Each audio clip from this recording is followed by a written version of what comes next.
Riparte la stagione regolare della Superlega di pallavolo con la prima giornata di ritorno, che ha visto le sconfitte dei due sestetti veneti con i team emiliani Modena e Piacenza, quest'ultimo impostosi 3-1 alla AGSM Arena di Verona, sorpassando gli scaligeri di Stoicev in classifica al quinto posto, che rimane comunque la posizione con cui la squadra giallo-blu ha conquistato l'accesso alla Final 8 di Coppa Italia.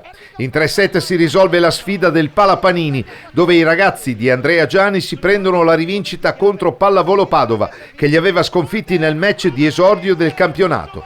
Nonostante il 3-0 finale per Modena, la gara è combattuta soprattutto nel primo e terzo set. La prima frazione procede a strappi con i canarini che la spuntano in extremis.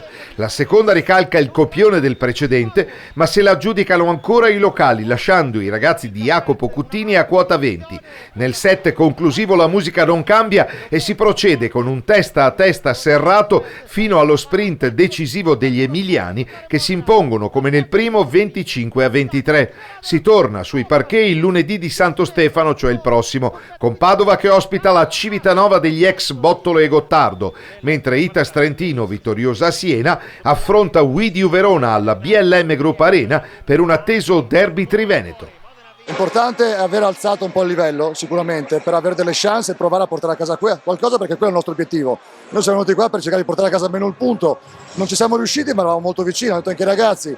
Abbiamo preso dei break, abbiamo pagato un po' in ricezione rispetto a loro, che hanno fatto una buona prestazione in ricezione, e su palla positiva hanno fatto molto meglio di noi. Noi abbiamo fatto molto meglio di loro in contrattacco, abbiamo fatto meglio di loro su situazioni negative, su ricezioni negative, e quindi questo è già un salto di qualità rispetto, diciamo, al nostro standard. Dobbiamo continuare, crederci. La prossima Civitanova, non guardiamo, ribadisco, in faccia a nessuno, è una squadra molto forte, ma con questa intensità vogliamo giocarcela. Siamo stati lì, anche nei momenti di difficoltà, si è visto che magari non abbiamo mollato, cose che a inizio campionato magari ci mettevano in grossa difficoltà, ora ne riusciamo a uscire un po' prima, quindi sicuro molte cose positive da questa partita.